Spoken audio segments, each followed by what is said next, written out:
मंच पे उपस्थित सूक्ष्म रूप में परम पूज्य गुरुदेव, परम वंदनीय माता जी को सादर प्रणाम करते हुए आदरणीय लाल बिहारी बाबू जी को सादर प्रणाम और उपस्थित मंच पे उपस्थित सभी पंचकोशी साधकों को बहुत बहुत प्रणाम। सभी मेरे साथ एक बार गायत्री मंत्र बोलेंगे, मन ही मन। ओम भूर्भुवः स्वः तत्सवितुर्वरेण्यं भर्गो देवस्य धीमहि धियो यो नः प्रचोदयात्।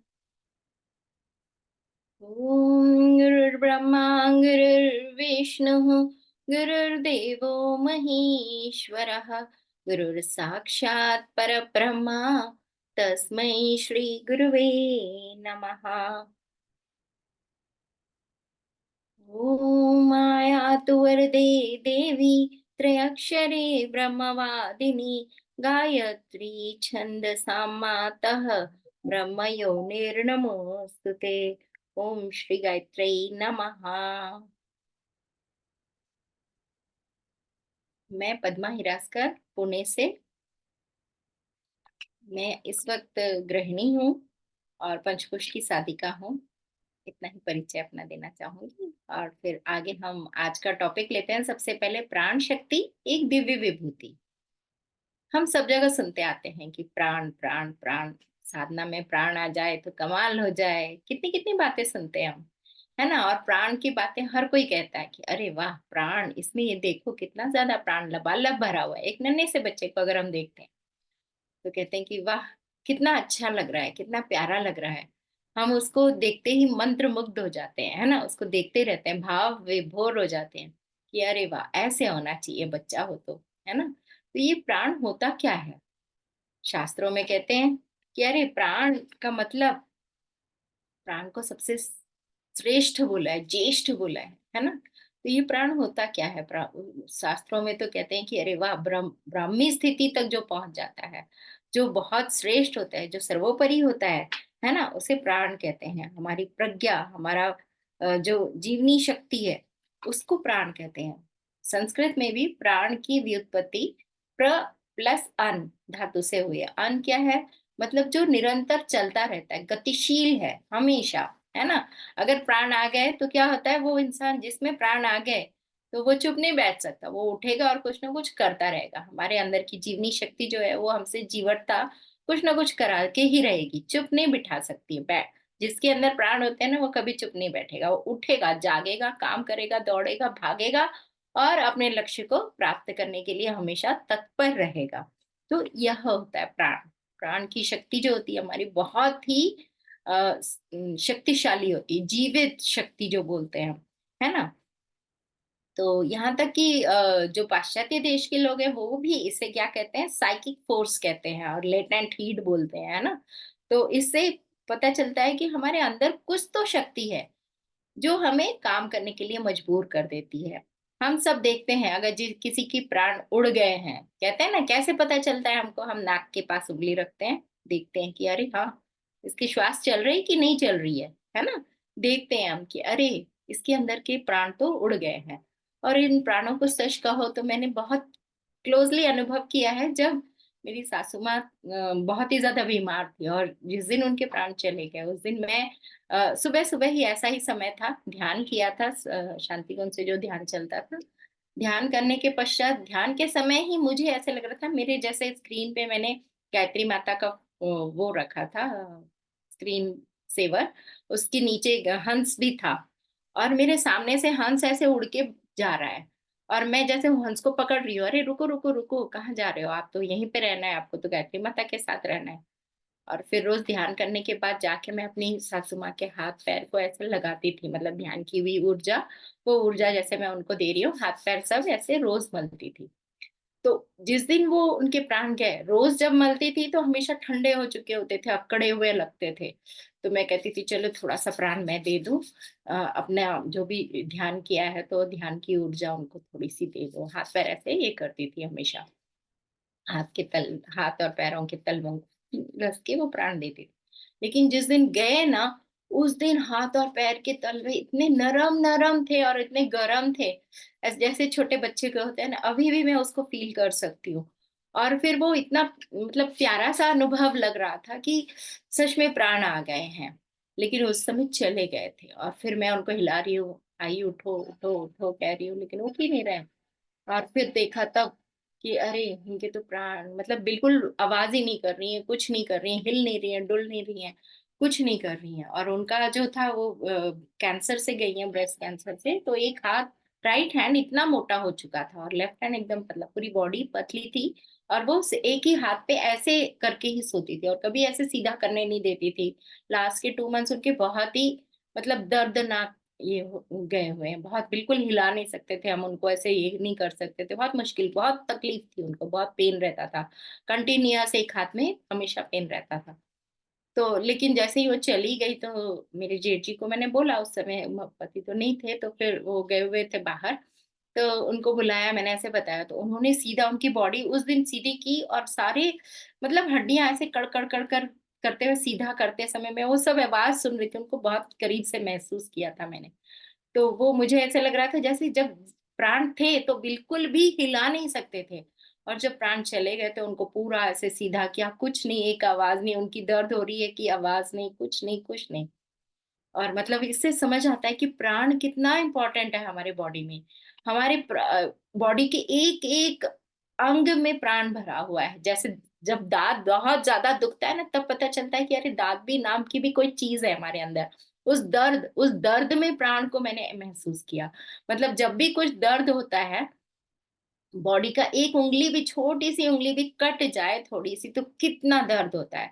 तो उस दर्द में प्राण है, ऐसा समझ में आता है। मीन्स दर्द प्राण, मेरे लिए तो वो दर्द ही प्राण बन गया था। तो कि कहती थी कि अरे नहीं, जैसे ही वो दुखना है, दर्द हो रहा है, जहां कहीं भी दर्द हो रहा है, पैर में दर्द हो रहे हैं, तब समझ आता है कि अरे पैर नाम की चीज भी कुछ है। हाथ में दर्द हो रहा है तो हाँ हाथ है, ये फीलिंग आती है हमको कि हाँ नहीं, वरना हमको पता ही नहीं चलता, सारी उम्र हम इस शरीर को लेकर ढोते हुए चले जाते हैं, लेकिन पता ही नहीं चलता कि प्राण नाम की चीज भी कुछ है हमारे अंदर, है ना।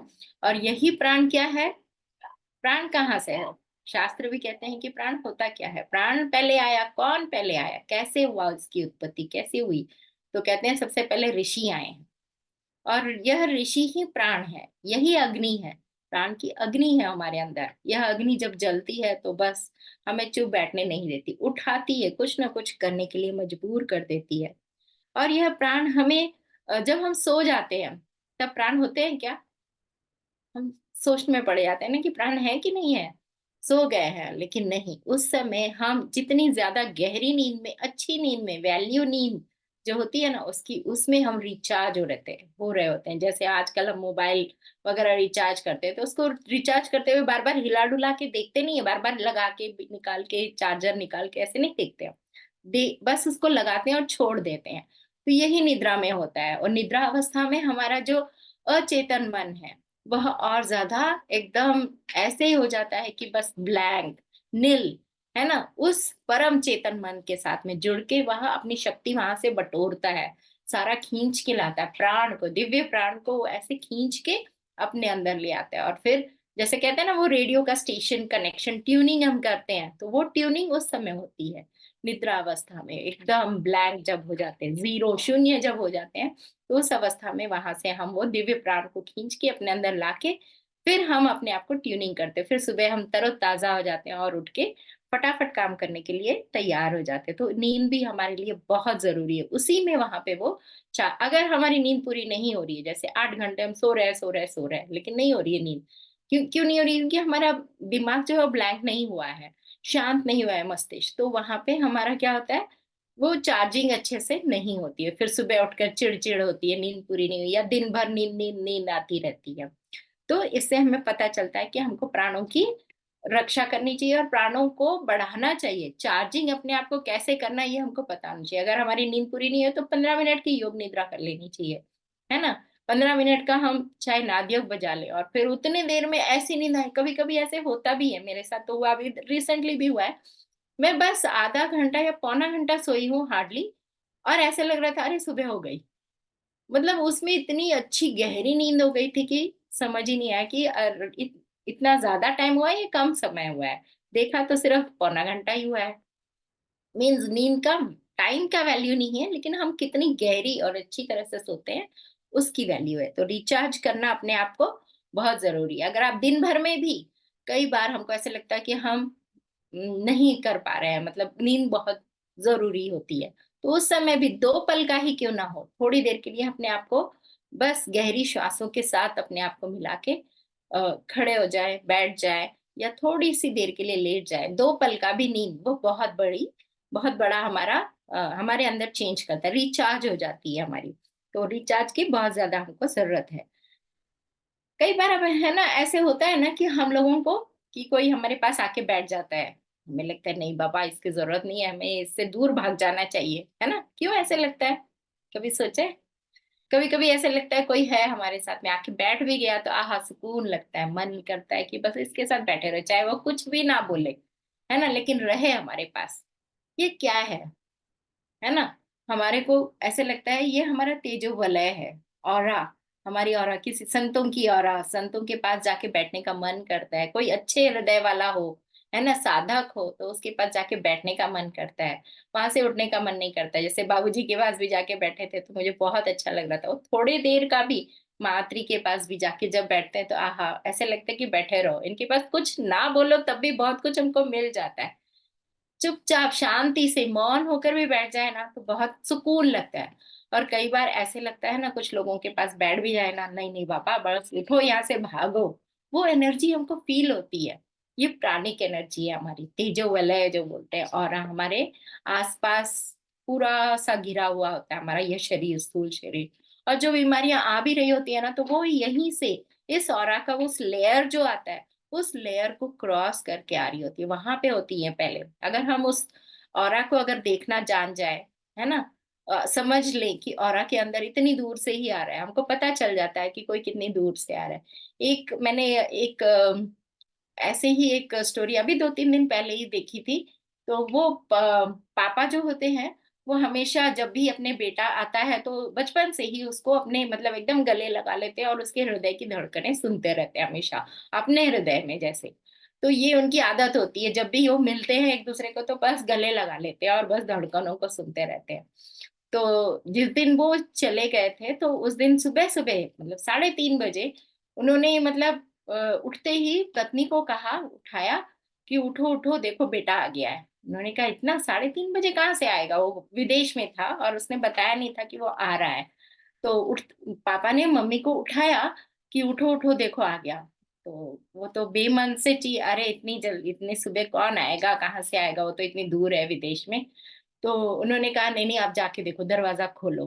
तो दरवाजा खोला, वो सच में बेटा जूते खोल रहा था। तो उन्होंने और जूते खोलते खोलते उसने माँ को देखा और बोला अरे आपको कैसे पता चला मैं आ गया, मैं तो सरप्राइज दे रहा था। तो उन्होंने कहा कि नहीं मुझे नहीं पता चला और तुम्हारे पापा को पता चला है। तो वो दौड़े दौड़े आके पापा को गले लगा लेता है, इतना खुश हो जाता है कि अरे पापा को मेरी आहट मतलब ऐसे आने की वो पता चल गई। ये क्या है, ये प्राणिक कनेक्शन है एक दूसरे का, है ना? तो वो उनको इतना जोर से गले लगा लेता है और फिर ये करता है, और उसी दिन मतलब सुबह सुबह उसको गले लगाने के बाद ही उसके पापा चले जाते हैं। तो इतना वो टचिंग रहता है। और फिर जब शमशान में चले जाते हैं तो वो पंडित को पूछता है कि क्या मैं इनको आखिरी बार अपने गले लगा सकता हूँ? तो उन्होंने कहा लगा लो अभी, इसी वक्त लगा लो, क्योंकि इसके बाद वो मिलेंगे नहीं। तो वो जाके उनको गले लगा लेता है और फिर वो धड़कनें सुनाई नहीं दे रही होती है, उसकी खुद की सुनाई दे रही है, पापा की नहीं सुनाई दे रही होती है। तो घर पे आके मम्मी के साथ भी रो रो के बहुत बताता है कि देखो धड़कनें खत्म हो गई हैं।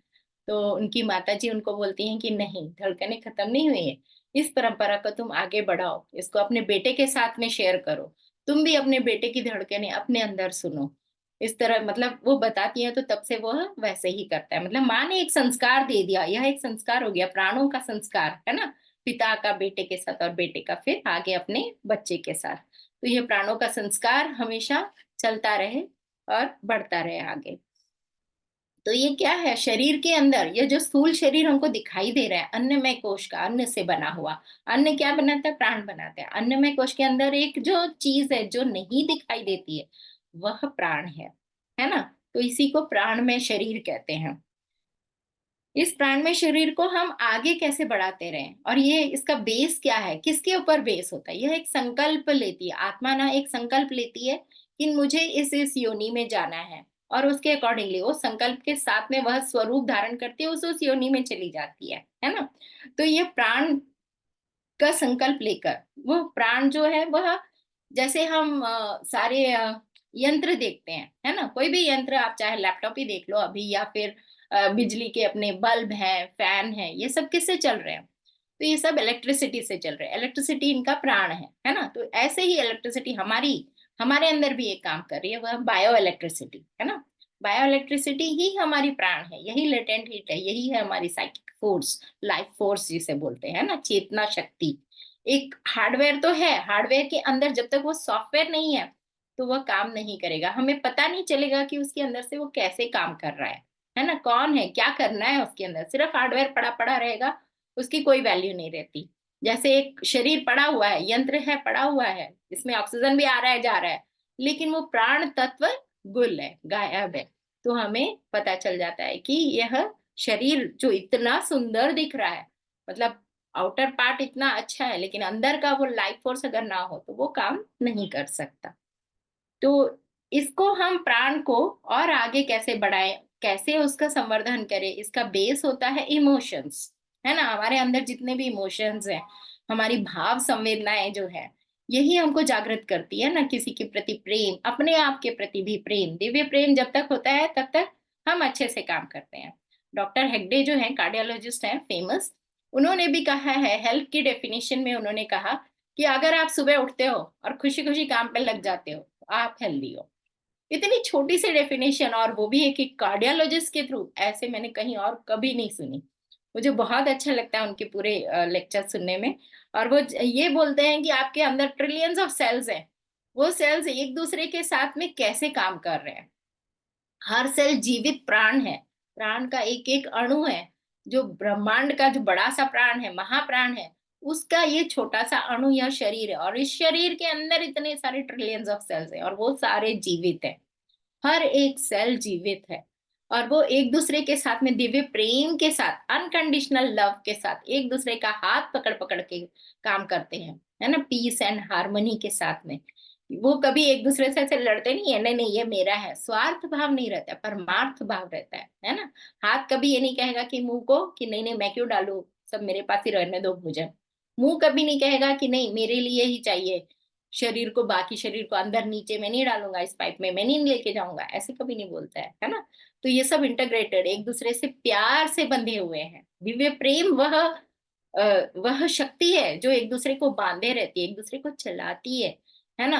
तो हमारे अंदर ये दिव्य प्रेम हमेशा होते रहना चाहिए, जब यही भाव संवेदना है। मैं पहले बचपन में सोचती थी कि सब आरतियां है ना, मुझे बहुत भाती थी, जिस किसी भी भगवान की कह लो, मैं आरतियों में हमेशा जाके शामिल हो जाती थी, चाहे कुछ भी हो, कहीं से भी हो। तो ये आरती में जाते थे, और जब भी आरतियां सब में कनेक्ट करती थी, एक स्तोत्र, चालीसा, है ना, ये सब जब बोलते हैं तो इसमें सब महानता गिनी जाती है, भाव संवेदनाओं का परिष्कार दी, ये बाद में समझ में आया जब अब गुरुजी के बुक्स पढ़े।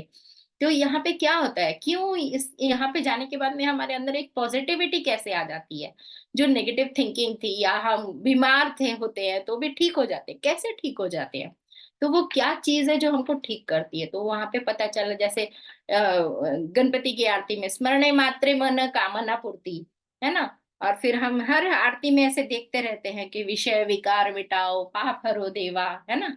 सब जगह ये क्या बोल रहे हैं, मैं वही सोचती रहती थी हमेशा, और समझ ही नहीं आता था उस समय, लेकिन अब मुझे समझ आने लग गया जब से मैंने ये पंचकोश का ये पढ़ा, गुरुजी की बुक्स पढ़ी, कि ये भाव संवेदना बहुत जरूरी होती है, और इनका परिष्कार करना, ताली बजाना, ये सारा जो है ना, और फिर एक दूसरे से प्यार से बात करना, सत्संग करना, स्वाध्याय करना, इन सब में क्या होता है, हम अपने आप को व्यक्त भी कर रहे हैं, और फिर एक दूसरे के साथ कैसे प्रेम से रहना है ये भी सीख रहे हैं। जब हम सबके साथ मिल बांट कर खाते हैं, बैठते हैं, यज्ञ करते हैं, है ना, तो यज्ञपति हो जाता है, ये प्राणों की चिकित्सा हो रही है, हमारे हमारे प्राणों का संवर्धन हो रहा है, भाव संवेदना का परिष्कार के साथ साथ ये इमोशन जैसे जैसे हमारे अच्छे होते रहते हैं, प्यार से भरे होते हैं, एक दूसरे के लिए दिव्य क्षमा करते रहते हैं। जो इंसान प्यार करता है वही क्षमा कर सकता है, जो प्यार नहीं कर सकता, दिव्य प्रेम नहीं कर सकता, वह क्षमा इतना आसान नहीं होता उसका, है ना? क्षमा करना किसी को भी, क्यों क्षमा करूं, ऐसे हालत हो जाती है। आजकल हम छोटे छोटे बच्चों को भी हम बड़े लोग ये चीज दे रहे हैं, मतलब गलत चीज दे रहे हैं कि आप किसी से बात मत करो, इसने ऐसा कर दिया तो वो मत करो, इसकी मत सुनो, उसका ये मत करो, है ना।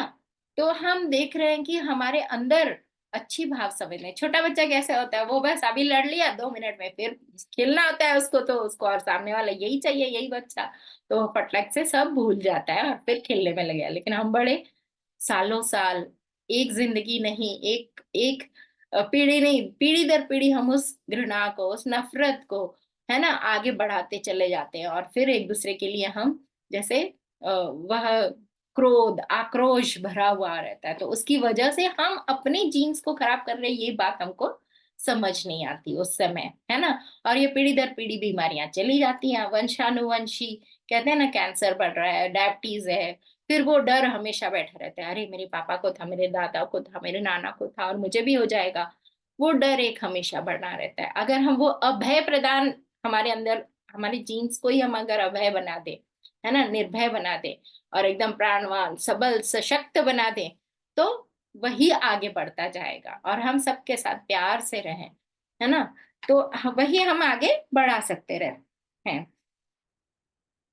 तो यह प्राण क्या है, प्राण का मिसयूज जो होता है, तो वहां पे शास्त्र भी हमारे कहते हैं कि हम जिस जिस अंग का मिसयूज करते, जैसे आंखों में प्राण होता है तो चमक आती है, सबको अच्छा दिखता है, प्यारा लगता है, छोटी सी आंखें भी बहुत प्यारी लगती हैं, देखते रहने का मन करता है उसको, है ना। आंखों से हर चीज, जितनी भी प्यारी चीजें हैं सब देखने का मन करता है, कानों से सब प्यारी प्यारी आवाज सुनते रहो, सुनते रहो, सुनते रहो मन करता है। गालियां सुनने का मन करता है क्या? नहीं ना बाबा, इसका मुंह बंद कर दो फटाफट, ऐसे लगता है। तो वो नहीं सुनने का मन करता, लेकिन वहां पे भी प्राण ही है, वो प्राण की ही ऊर्जा है, लेकिन वो क्या कर रहा है, मिस यूज कर रहा है। इसीलिए दूसरे को सुनने का मन नहीं कर रहा, और उसको खुद को भी अच्छा नहीं लगेगा। गाली देने के बाद किसको अच्छा लगता है कि मैंने बहुत बड़ा काम कर दिया, तीर मार लिया, ऐसा कोई बोल सकता है? नहीं बोल सकता। लेकिन वही हम जब अच्छी अच्छी बातें बोलते हैं और सामने वाले का दिल जीत लेते हैं, तो अपने आप को भी प्राउड फील होता है कि हाँ देखो, वो भी मेरे लिए अच्छा सोच रहा है ना। तो ये है। तो हमारा प्राण हर इसमें, हमारी वाणी में छलकता है, हमारे देखने में छलकता है, हर चीज में छलकता है हमारा प्राण। हमारे शरीर से स्पर्श चिकित्सा कहते हैं ना, स्पर्श चिकित्सा आपने सुनी होगी। अ, ईसा मसीह जो थे, यहाँ तक कि साईं बाबा भी जो थे, वो जिसको हाथ लगा देते थे वो जीवित हो जाता था, मतलब एकदम प्राण, उनके सारे दुख दर्द ठीक हो जाते। कई ऐसे हम लोगों ने देखे हैं, लोगों ने रेकी में भी, है ना, इतनी सारी थेरेपीज जो है, प्राणिक एनर्जी में भी, सिर्फ टच करे या ना करे, पास से अगर उनकी एनर्जी को क्लीन कर सकते हैं, हम सब कुछ कर सकते हैं, है ना। तो ये स्पर्श चिकित्सा से भी हम, गुरु जी ने भी कितने सारे लोगों को जीवित कर दिया, ये हमने देखे हैं, उनके प्रसंगों में पढ़े हैं, है ना।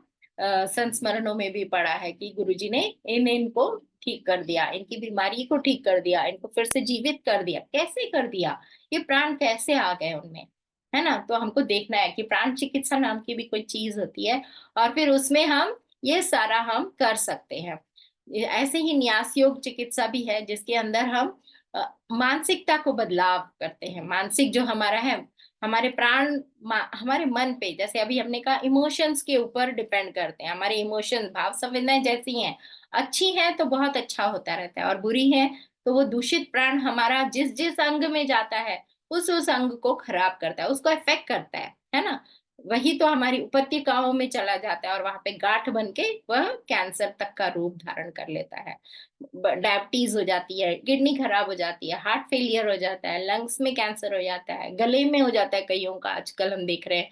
और गर्भवती माता अगर ऐसी हो जिसके इमोशंस खराब हो, इसीलिए कहते हैं ना, गर्भवती माता को हमेशा खुश रहना चाहिए, हमेशा प्रेम से रहना चाहिए, हर किसी के साथ प्रेम बांटना चाहिए, उनके पास ऐसा माहौल हमको भी क्रिएट करके देना चाहिए, क्योंकि वो ऐसे बच्चे को लेके आ रही है। अगर हमको तंदुरुस्त बच्चा चाहिए, तो उनके लिए वैसा माहौल तैयार करके देना है हमको, है ना, ताकि उसके इमोशंस अच्छे रहने चाहिए। अगर उसके इमोशंस खराब हो गए, तो वही बच्चे में चले जाते हैं, और वही बच्चा फिर बीमार होगा, या फिर उसके कोई अंग जो है वो डेवलप नहीं होगा। आजकल कई बच्चों को हम देख रहे हैं अनडेवलप्ड हार्ट वाले होते हैं, हार्ट के चारों चैम्बर्स नहीं डेवलप होते हैं, सिर्फ 3 ही डेवलप हुए हैं, या 2 ही डेवलप हुए हैं, तो बाकी के 2 नहीं काम कर रहे, तो कैसे वो बच्चा आगे बढ़ेगा। ये मेरे अपने ही मतलब भाभी क्या हुआ था, तो 3 महीने तक ही वो सरवाइव कर पाई। और हमारी जान हमेशा उसके अंदर लगी रहती थी कि अरे कैसे, 8 मंथ में ही पैदा हुई प्रीमेच्योर बेबी, और हार्ट डेवलप नहीं था। तो वो एकदम मतलब उसका धड़कन जैसे सांस ले रही है तो ऐसे, अभी ऐसे लगता था अगली सांस लेगी कि नहीं लेगी। इतना मतलब उसके लिए हम लोग हमेशा डरे हुए रहते थे, और डॉक्टर कहते थे कि इसका ऑपरेशन नहीं किया जा सकता क्योंकि हार्ट पूरा डेवलप हुआ ही नहीं है, तो हार्ट में हम वो नया वाला जो अनडेवलप्ड है उस पीस को लाके हम नहीं चिपका सकते ना। तो ऐसे बताया तो, और वो जितने दिन सरवाइव की कि बस 3 महीने ही सरवाइव की बड़ी मुश्किल से, और फिर वो चली गई। तो ये बहुत दुखद होता है ये सारी, इसीलिए माता को, गर्भवती माता को बहुत बहुत बहुत प्यार से, बहुत संभाल कर, क्योंकि एक नया जीव आ रहा है, तो उसके अंदर प्राण, हमें हम सबके प्राण मिलके उसके अंदर प्राण का प्रत्यारोपण होता है, वह खिलता है ना, उसको खिलता हुआ देखना है हमको, अच्छे से प्रेम से प्यार से उसको रखना होगा। तो ये सभी गर्भवती माताओं को भी स्पेशली ध्यान देना चाहिए कि नहीं, मुझे इस समय स्ट्रेस बिल्कुल नहीं लेना है, चाहे कुछ भी हो जाए। मैं, क्योंकि एक मेरे ऊपर बहुत बड़ी जिम्मेदारी है कि मैं एक अच्छे प्राणवान बालक को जन्म दूं, है ना। तो ये माताओं को भी समझना है कि आसपास कुछ भी हो रहा हो उससे बिल्कुल अफेक्ट ना हो, अब क्योंकि उसका अफेक्ट फिर बच्चे में जाएगा, हमेशा हमेशा के लिए उसको अपंग बनाएंगे हम। तो ये ध्यान हमेशा रखना है हमको, हमको खुद को भी, और जो भी पुरुष भी हैं तो वो भी ध्यान रखें कि कोई भी गाली गलौज या गलत चीजें बिल्कुल भी ना करें गर्भवती महिला के सामने, है ना। तो क्योंकि वो अपना प्राण देकर, है ना, एक बच्चे को सींच रही है, तो उस समय गलत प्राण हम उसके सामने बिल्कुल भी ना दे, ना दर्शाए। तभी हम इन प्राणों का जब गुड यूज करते रहेंगे तो वह बालक भी, एक कहते हैं ना, साधु पुत्रम जनेत, अच्छा पुत्र, अच्छी बेटी अगर आपको चाहिए तो उसके सामने बहुत ही आपको, हम इसको ऐसे ही लाइटली ले लेते हैं, इसको लाइटली नहीं लेना है। छोटे बच्चे भी अगर पैदा भी हो चुके हैं तो उनके सामने कभी कोई गलत हरकत, गलत बातें, है ना, गलत क्रिया बिल्कुल नहीं करनी है, क्योंकि हम सोचते हैं कि वो छोटा है बच्चा, कुछ नहीं समझता उसको, लेकिन नहीं, वह भी एक प्राण है, एक ऊर्जा है, वह ऊर्जा रिसीव कर लेता है, अट्रैक्ट कर लेता है। वो छोटा है तो वो सब कुछ रिसीविंग मोड में होता है, तो वो सब अट्रैक्ट करेगा। तो इन सबको अगर हमको दूर करना है तो इस प्राण चिकित्सा में जैसे हम टेलीपैथी करते हैं, है ना, मैग्नेटोथेरेपी होती है, क्रिस्टल थेरेपी होती है, सन की थेरेपी होती है, कलर थेरेपी भी होती है।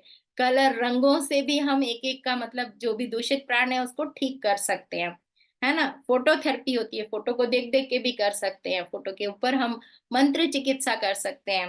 पानी के ऊपर भी अगर हम मंत्र बोलकर अगर वो पानी पी लेते हैं तो उसकी भी, उससे भी चिकित्सा हो जाती है।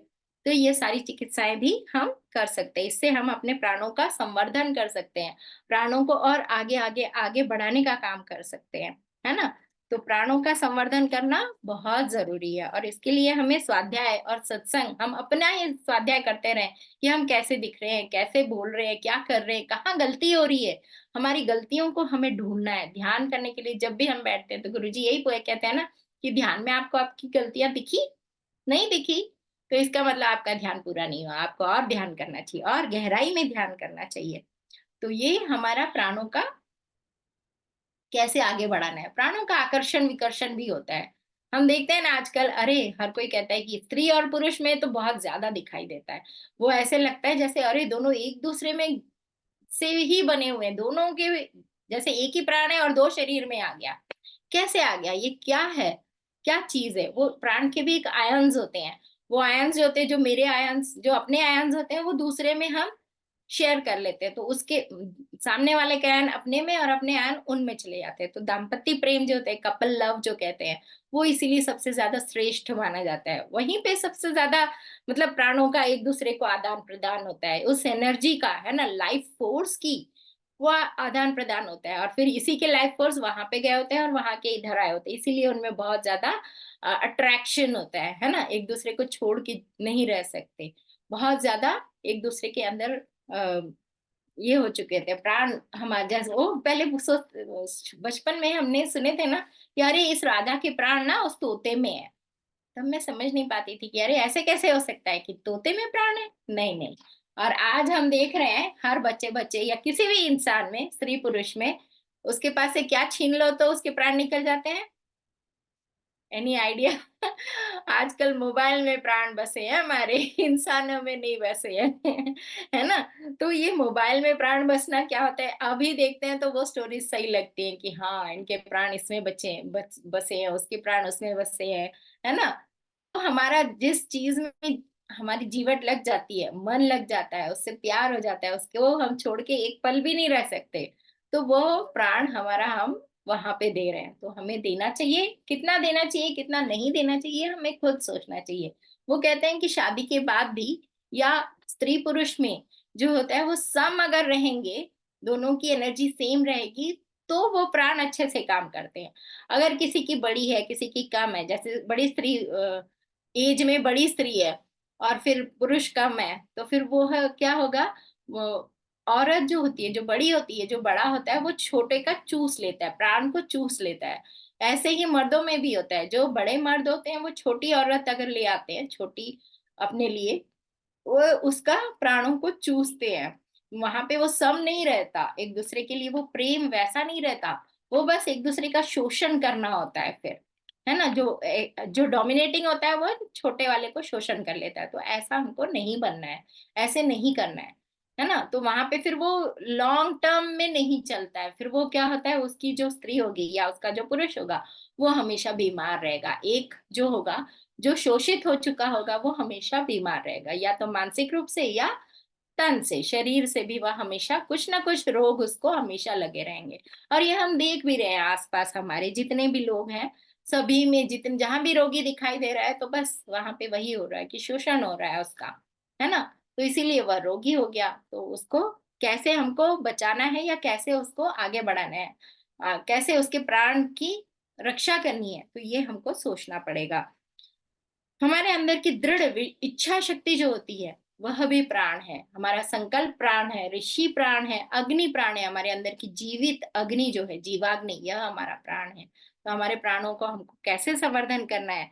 हमारे विचार प्राण है ना? कभी कभी हम कहते हैं ना, किसी को कोई एक विचार दे दो, कोई एक विचार दिमाग में क्लिक हो जाता है, तो ऐसे लगता है आहा, चलो अब तो हमारा कितना मजा आएगा, कितना काम कर सकते, कितना हम ये कर सकते। उस विचार में हम ऐसे डूब जाते हैं कि बस, गुरुदेव यही तो चाहते हैं, विचार क्रांति, है ना? हमारे अंदर जो नेगेटिव विचार है, एक नेगेटिव थॉट, वो रूट कॉज बन जाता है हमारी हर बीमारी का। और बस उसके कारण हमारे प्राण नीचे नीचे नीचे चले जाते हैं, नीचे खींचे जाते हैं। और एक पॉजिटिव विचार आता है, बस उसके बाद हमारे प्राण ऊपर ऊपर ऊपर जाते हैं। फिर ऐसे लगता है, हाँ, हम तो सब कुछ कर सकते हैं, ऐसा कोई दुनिया में चीज ही नहीं है जो हम नहीं कर सकते, ऐसा हो ही नहीं सकता, है ना? हम करने के लिए तैयार भी हो जाते हैं, और कहते हैं ना, एक दूसरे के लिए मर मिटने तक को तैयार होते हैं, प्राण तक त्यागने को तैयार होते हैं। कहते हैं ना, प्राण जाए पर वचन न जाए। कैसे हो जाते हैं तैयार? क्योंकि उनके अंदर, उनकी उस बोलने में वह शक्ति है, प्राण की शक्ति है ना? किसी ने हमको कान में एक बात बोल दी, या तो हम नीचे जा सकते हैं या ऊपर भी जा सकते हैं। अच्छी बोली तो ऊपर तक चले जाएंगे, वाह वाह, हम मरणासन पे भी पड़े हुए हैं, बेड पे पड़े हुए हैं, लेकिन वहां से उठ के अपने आप काम करने लग जाएंगे। एक लक्ष्य मिल जाता है, एक, है ना, बोलने की ताकत। तो यह वाणी की ताकत है। कहते हैं ना, वो जो सैनिक होते हैं, सभी कदम ताल करते हुए एक साथ अगर पुल पे चलने लग जाए, तो क्या होता है, पुल गिर जाएगा। इसीलिए वहां पे कदम ताल करना मना हो जाए। है ना? तो क्योंकि ये क्या है, वो प्राण की शक्ति है, कलेक्टिव प्राण की शक्ति है कि अरे, उस आवाज से, उस एक साथ चलते हुए उन कदमों से ही उस पुल को हम तोड़ सकते हैं। मतलब गिर जाएगा वह पुल। अगर हमको वो पुल की जरूरत है तो नहीं गिराएंगे हम, नहीं है तो फिर उसको वैसा करके ले जा सकते हैं, उस पुल को तोड़ भी सकते हैं। तो प्राण की शक्ति कितनी ज्यादा है। यहाँ तक कि देखा हमने, सभी जो बड़े बड़े गौतम बुद्ध है, या फिर अंगुलीमाल को कैसे उन्होंने ये किया, वाल्मीकि जो है, उन्होंने एक विचार परिवर्तन उनका हुआ, और बस उनके प्राणों की दिशा उल्टे से उल्टा जपा, राम राम उल्टा जपा, मरा मरा मरा जपा, लेकिन उनको राम प्राप्त हो गए, है ना? राम की का सानिध्य प्राप्त हो गया, उनकी सिद्धि हो गई साधना में। उनके प्राण जो लग गए थे, उल्टे प्राण लगे थे, तब भी सिद्धि प्राप्त हो गई, और फिर उन्होंने राम को प्राप्त कर लिया। तो ये है प्राणों का कमाल, है ना? दृढ़ इच्छा शक्ति ही प्राण है हमारी, और विचार शक्ति ही हमारे प्राण है। तो इन्हीं विचार शक्ति को और इसी इच्छा, दृढ़ इच्छा शक्ति को हमें आगे आगे लेके जाना है। अन्ना हजारे का एक हमारा यूथ कैंप हुआ था पुणे में, जिसमें हम अन्ना हजारे के यहाँ पे ही गए थे, उन्हीं के यहाँ पे। और उन्होंने एक बार कहा था, वो मुझे अभी भी याद आ रहा है, बहुत अच्छा लगता है मुझे। वो कहते हैं कि गेहूं जो है, वो आपने गिरनी देखी होगी, गिरनी कहते हैं ना वो जो जहाँ पे आटा पीसते हैं, चक्की। तो उस चक्की में गेहूं हम डालते हैं तो सारे गेहूं पिस जाते हैं ना। और जो गेहूं नहीं पिसता है तो वो आगे उगाने के लिए रख देते हैं ना, तो जो आगे उगाने उग जाते हैं तो वो और अपने आप को संवर्धित कर रहे हैं, है ना, अपने प्राणों को दे रहे हैं और आगे बढ़ते जा रहे हैं। और जो नहीं दे रहे हैं तो वो क्या होते हैं, चक्की में पिस के आटा बन जाते हैं। तो वो अपने मानवीयों के लिए, सभी मानवों के लिए वो कह रहे थे कि जो चक्की में पिस गया वो आटा बन गया, वो अभी खा के खत्म हो गया। लेकिन जो आगे बढ़ गया, आगे अपने प्राणों को और आगे आगे आगे बढ़ाते गया, सबको देता गया, है ना, जो कुछ काम करके गया इस लाइफ में, इस जन्म में, कि अरे हमको प्राण मिले हैं, इस धरती पे मैं आई हूं तो कुछ करने के लिए आई हूँ। क्या करना है, तो अपने जीवन का लक्ष्य अगर मैं करके, जैसे मुझे पंचकोश की साधना का मेरा लक्ष्य है, तो मैं इस लक्ष्य को अगर ईमानदारी के साथ रोज के सिर्फ 2 ही घंटे मैंने दिए, तो जरूर मैं इसको प्राप्त कर सकती हूँ। इस प्राण को, इस प्राण की विद्या को, आत्मा को मैं जरूर इसी लाइफ में प्राप्त कर सकती हूँ। जैसे बाबूजी भी कहते हैं कि आप 10 साल दे दो बस, और फिर देखो अपना कमाल, इस जीवन का हम कितना सदुपयोग कर सकते हैं, इस इन प्राणों का कितना सदुपयोग कर सकते हैं, कहाँ से कहाँ तक हम पहुंचा सकते हैं। तो मैं खुद भी अपने आप में यही चेंजेस देख रही हूँ जब से बाबूजी से मिली हूँ।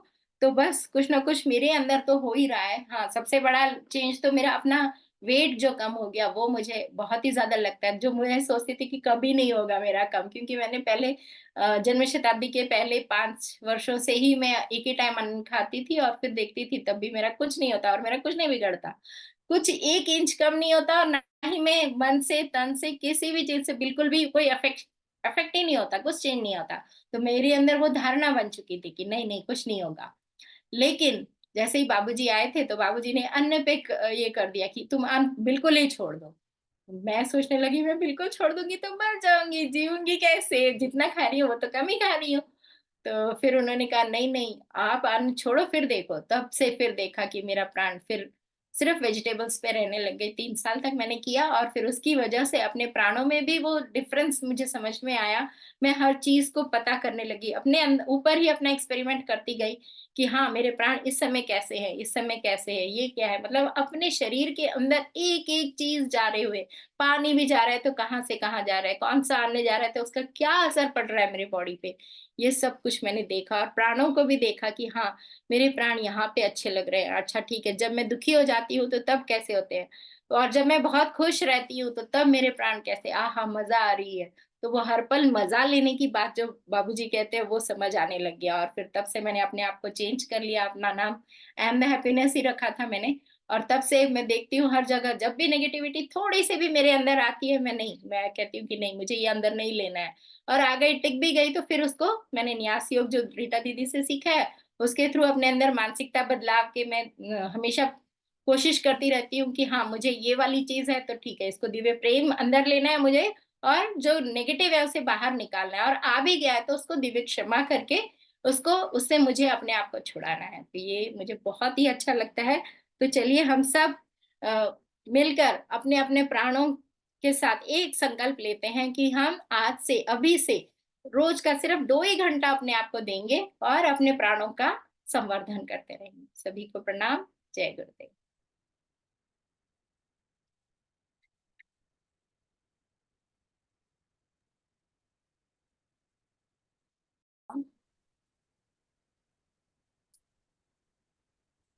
उपस्थित सभी लोगों को प्रणाम और बाबूजी को बहुत बहुत प्रणाम। प्राण शक्ति, जैसे हमने सुना है इसके बारे में, और प्राणमय कोश क्या होता है। अन्नमय कोश हमको दिखाई देता है, हमारा शरीर है, हम खा रहे हैं अन्न, वो पच रहा है और हमें उससे प्राण ऊर्जा मिलती है, पर प्राण हमें दिखाई नहीं देता, पर ये होता है, ये हमको महसूस होता है। तो प्राणमय कोश हमारे मतलब ओजस, तेजस या वर्चस कह सकते हैं, या शक्ति और सामर्थ्य का प्रतीक है प्राण। और प्राणों के कारण ही हम जीवित है, जैसे कि हमने सुना। तो आंतरिक शक्ति जो हमारी होती है वही प्राण होता है।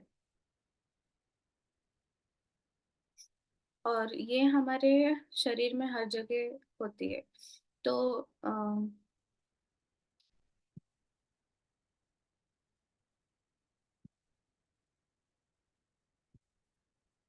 जैसे कि हमारे पूरे शरीर में प्राण उपस्थित होता है, तो इन्हीं से हमारी सारी प्रक्रियाएँ चलती है, जैसे देखना, सुनना, खाना, पीना जो भी है। तो प्राणों के कारण ही हम ये सारी चीज़ें कर सकते हैं। शरीर में उपस्थित 5 महाप्राण और 5 लघु प्राण होते हैं और ये दोनों जोड़े में होते हैं, जैसे 2 हाथ-पैर, 2 नाक, 2 कान होते हैं, वैसे ही महाप्राण और लघु प्राण दोनों साथ-साथ सहायक और पूरक होते हैं एक-दूसरे के। और ये प्राण की उष्णता के कारण और प्राणों के कारण जो हमारे शरीर में उपस्थित होते हैं उसकी वजह से भ्रमर बन जाता है हमारे शरीर में। और भ्रमर ऊपर की ओर बड़ा रहता है और नीचे की ओर नुकीला रहता है, जैसे कि साइक्लोन्स में होता है। और ये हमारे शरीर में घूमते रहते हैं, मतलब स्पेसिफिक जगहों पे। जैसे शरीर ब्रेन के बीच में, मतलब माथे के बीच में मध्य में व्यान और धनंजय होता है। व्यान और धनंजय ऐसे तो पूरे शरीर में व्याप्त होते हैं और व्यान पूरे बाकी प्राणों को कंट्रोल करने का काम करता है। और ऐसे उसका प्रमुख स्थान सिर का मध्य भाग होता है, जहाँ पे ध्यान भी करते हैं। और ये सबसे इम्पोर्टेंट भी कहा जा सकता है, व्यान मस्तिष्क के मध्य में जो उपस्थित होता है। और इससे मतलब ऋतंभरा प्रज्ञा जागृत होती है और आत्मा कल्याण की ओर हमें ये लेके जाता है। जैसे सत्कर्म हो गए, तो ज्ञान की कमी के कारण लोग दुष्कर्म करने लग जाते हैं या गलत चीज़ों में अटक जाते हैं। तो व्यान अगर हमारे शरीर में अच्छी मात्रा में उपस्थित है या जागृत है, तो हमारा ऋतंभरा प्रज्ञा जागृत हो जाता है और हम ओजस्वी, तेजस्वी बनने लगते हैं। उदान और देवदत्त साथ में रहते हैं, जो कंठ में उपस्थित होते हैं। कंठ को लक्ष्मी और स्त्री समृद्धि का भी स्थान माना जाता है, कम्युनिकेशन का स्थान माना जाता है। और लोग गले में आभूषण काफ़ी पहनते हैं, इसी कारण, क्योंकि उदान पर जो तत्व होते हैं या स्फुटा ग्रंथि पर धातुओं का प्रभाव पड़ता है। तो पुराने समय में जैसे हमको बोला जाता था कि सोना पहन के रहना चाहिए गले में, कान में, तो ये इसी कारण होता था कि वो उदान जो है वो जागृत रहे और उससे हम फ़ायदा उठा सकें। इसीलिए स्फुटा ग्रंथि को जागृत करने के लिए धातुओं को गले में पहना जाता था। फिर नीचे आते हुए हृदय में प्राण और नाग 2 अ, उपस्थित होते हैं। ये पूरे शरीर में प्राण ऊर्जा को देते हैं और प्राण शब्द और मस्तिष्क का पोषण करता है।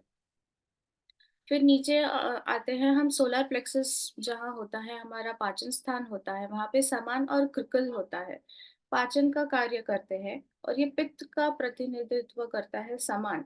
सर्दी से जिनको बहुत जल्दी प्रॉब्लम हो जाती है, जिनमें उत्साह नहीं रहता, स्फूर्ति नहीं रहती, उनमें समान कम होता है। तो जैसे कि ये पाचन का कार्य करता है, अगर ये अच्छी मात्रा में है हमारे शरीर में, समान प्राण जागृत है, तो हमको सर्दियों में प्रॉब्लम नहीं होगी। हमारे अंदर उत्साह और स्फूर्ति बनी रहेगी और खाना जल्दी पचेगा, भूख हमको लगेगी समय पर।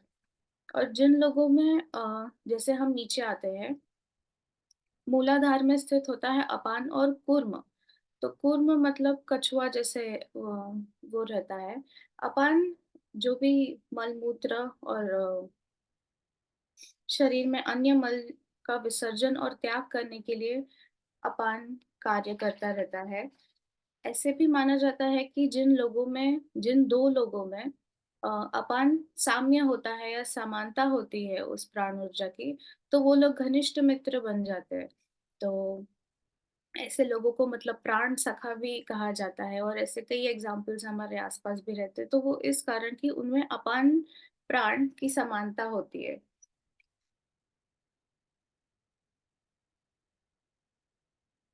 तो ऐसे ये 2 महाप्राण और लघुप्राण के 5 जोड़े हमारे शरीर में उपस्थित होते हैं और इनको जागृत करने से अ, इच्छा मृत्यु जैसे भी हम कहते हैं कि साधक लोग कई कई वर्षों तक या मतलब 100 साल तक कैसे जी लेते हैं, तो वो इसी कारण कि उनका प्राण पे नियंत्रित होता है और वो सारे जागृत रहते हैं, वो उनके कंट्रोल में रहते हैं। तो कोई भी इंसान जो प्राणों को जागृत कर लेता है, वो इच्छा मृत्यु प्राप्त कर लेता है, क्योंकि वो जितनी अपनी प्राण ऊर्जा स्टोर करके रखता है ब्रह्मांड में, उतना ही वो उसको यूज़ कर पाता है और वो जीवित रह सकता है।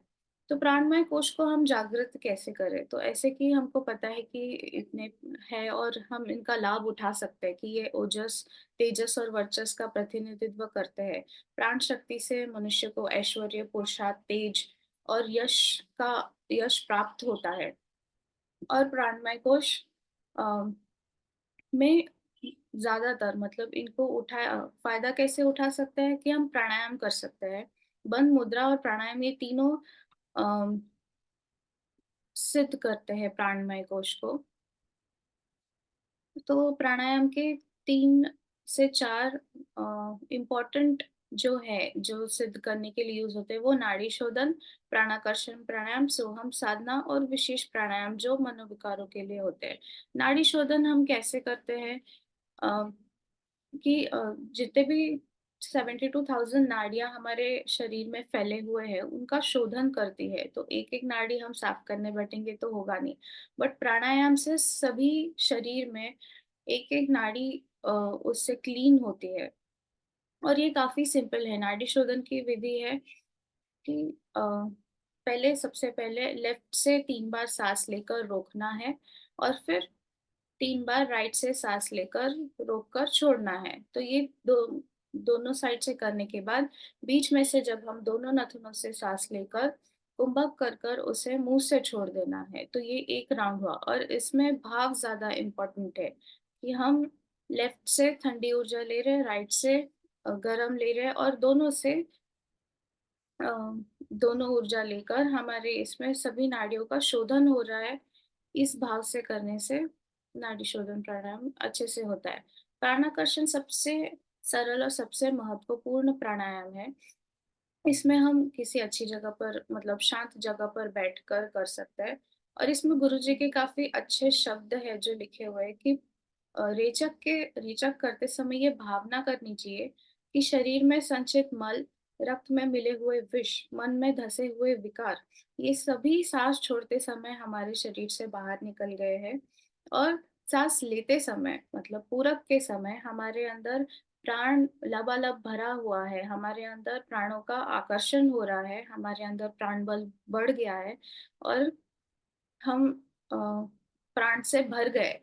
तो इस भावना के साथ प्राणाकर्षण प्राणायाम करने से काफ़ी फ़ायदा होता है और सूर्य चक्र में अगर हम ध्यान करेंगे प्राणों का, तो ये काफ़ी फ़ायदा होता है। मैंने 3 महीने प्राणायाम पर काम किया था और मतलब प्राणों पर काम किया था, प्राणमय कोश पर और मैंने ये फ़र्क देखा कि 3 महीने मेरी प्रोडक्टिविटी काफ़ी बढ़ गई थी। मतलब अ, बाकी टाइम से अगर मैंने कंपेयर किया रिसर्च के जैसे, तो 3 महीने मैं थक नहीं रही थी बिल्कुल भी और मैं पूरा दिन काम करने के बाद भी रात को मतलब सोते समय भी मेरे अंदर एनर्जी थी कि मैं और काम कर सकूँ। तो इससे हमें पता चलता है कि प्राणों का अंदर होना और हम उससे कैसे यूज़ कर सकें, ये काफ़ी इम्पोर्टेंट है। जैसे कि पहले भी मतलब मम्मी ने बताया कि प्राण और इमोशन ये कनेक्टेड है। तो जैसे मतलब लुई है की एक बुक है जिसमें उन्होंने इमोशंस के ऊपर काफ़ी बताया कि हमारे अंदर अगर सद्भावनाएँ हैं, तो वो हमारे शरीर में प्राण ऊर्जा कैसे रखती है और हमारे मन में अगर दुर्भावना है जैसे कि अगर डर लगता है किसी को तो उनके घुटनों में दुखने लगता है या वो प्रॉब्लम होने लगती है घुटनों में। तो मतलब घुटनों में प्राण ऊर्जा की कमी हो जाती है डर के कारण। अगर किसी को बहुत बोझ लगता है काम का, तो उनके शोल्डर्स दुखने लग जाते हैं, तो मतलब शोल्डर में प्राण ऊर्जा की कमी हो जाती है। तो कोई भी नेगेटिव इमोशन के कारण हमारे शरीर में स्पेसिफिक जो भी स्थान उससे रिलेटेड होता है, उस जगह पर प्राण ऊर्जा की कमी हो जाती है और इससे हमें फिर प्रॉब्लम्स होने लगते हैं। तो प्राणायाम करने से हमारे पूरे शरीर में प्राणों का संचार अच्छे से होने लगता है। और सोहम साधना पे अगर हम बात करते हैं, तो ये भी सबसे सरल है और हमें सिर्फ इसमें भाव को महत्व देना है कि अगर साँस लेते समय स अ, सो का हम ध्यान करते हैं और साँस छोड़ते समय हम का ध्यान करते हैं। मतलब वो जो आत्म स्वरूप आदित्य पुरुष है, वही मैं हूँ। मतलब जो वो है, वो मैं हूँ। यूनिवर्स में अगर हम ध्यान करते हैं वैसे, तो सोहम साधना है। फिर स्पेसिफिक प्रॉब्लम्स के लिए जब हम प्राणायाम करते हैं, तो जिनको मेंटल इम्बैलेंस है या बहुत ज़्यादा गुस्सा आता है, उनको क्या करना चाहिए? तो उनको चंद्र भेदन करना चाहिए, मतलब लेफ्ट से साँस लेना है और राइट से छोड़ना है। तो इससे गुस्सा काफ़ी कम होता है। या जिनको पित्त का काफ़ी प्रॉब्लम रहता है कि बॉडी में बहुत हीट है, तो ये लोग भी चंद्र भेदन का प्रयोग कर सकते हैं। फिर जिनको डिप्रेशन है, तो डिप्रेशन में क्या होता है कि ठंडी ऊर्जा, ठंडा प्राण हमारे शरीर में ज़्यादा हो जाता है और हमको गर्माहट की ज़रूरत है। तो इससे सामान का भी अ, बढ़ता है कि हम राइट से साँस लेंगे और लेफ्ट से छोड़ेंगे। मतलब सूर्य भेदी प्राणायाम जो है, वो डिप्रेशन के लिए और इसके लिए काफ़ी काम करता है। फिर डिल्यूज़न या हमको ऐसे लगता है कि हम भ्रम में जी रहे हैं, तो उसके लिए अनुलोम-विलोम प्राणायाम कर सकते हैं कि लेफ्ट से लेना है, राइट से छोड़ना है और राइट से लेके लेफ्ट से छोड़ना है, मतलब बैलेंस स्टेट में है हम लोग। और फिर कुछ लोगों को इम्पेशंस और एंग्ज़ायटी बहुत होती है कि अब क्या होगा? आगे क्या होने वाला है? नहीं समझ में आता, बहुत विचलित होते रहते हैं वो। तो उनमें हीट ज़्यादा हो गई है, तो उसे कम करने के लिए हम ईड़ा चालन कर सकते हैं, मतलब लेफ्ट से लेना है और लेफ्ट से ही छोड़ना है। फिर कुछ लोग जो हमेशा सोचते ही रहते हैं पर कुछ करते नहीं है या कर एक्शन नहीं ले पाते, तो मतलब डिसरप्टिव थिंकिंग के लिए हम पिंगला चालन करते हैं कि राइट से लेना है और राइट से छोड़ना है। और फीबल माइंडेड लोगों के लिए मतलब प्राणाकर्षण प्राणायाम जैसे, मतलब प्राणाकर्षण प्राणायाम में लेने और छोड़ने से ज्यादा दो भावना पर अगर हम ध्यान देंगे, तो ये काफी जल्दी प्राणों को जागृत करने में मदद करता है।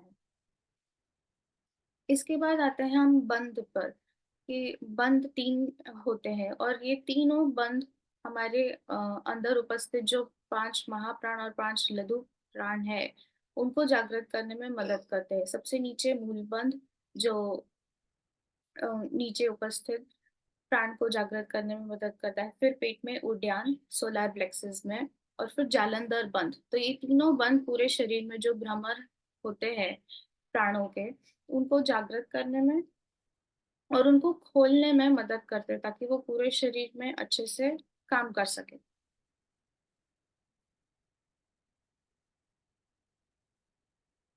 हमारे शरीर में जैसे कि कहा जाता है कि ऑक्सीजन मेनली यूज होता है प्राणों को, मतलब श्वास लेना और छोड़ना पे अगर हम ध्यान लें, तो यहीं से प्राण अ, बढ़ते हैं। और कहते हैं कि उपवास में अगर हम उपवास करते हैं, तो ज़्यादा प्राण आते हैं, क्योंकि खाना अगर हम खाएँगे और पूरा दिन कुछ ना कुछ खाते रहेंगे, तो उससे प्राण पचाने में ज़्यादा लग जाते हैं और शरीर में ऊर्जा नहीं प्रवाहित होती। तो उपवास करने से प्राण बढ़ते हैं, ऐसे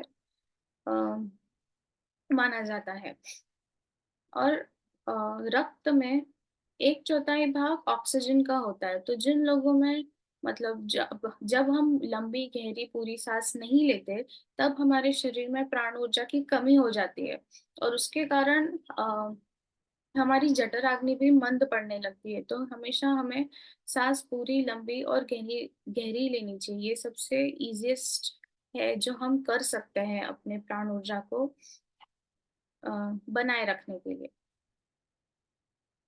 सभी को धन्यवाद।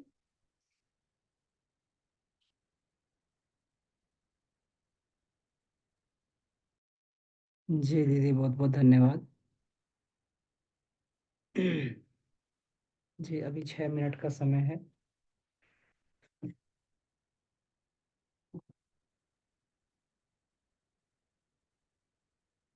तो किन्हीं का कोई प्रश्न बनता हो इसमें, तो इसमें हम लोग चर्चा भी कर सकते हैं।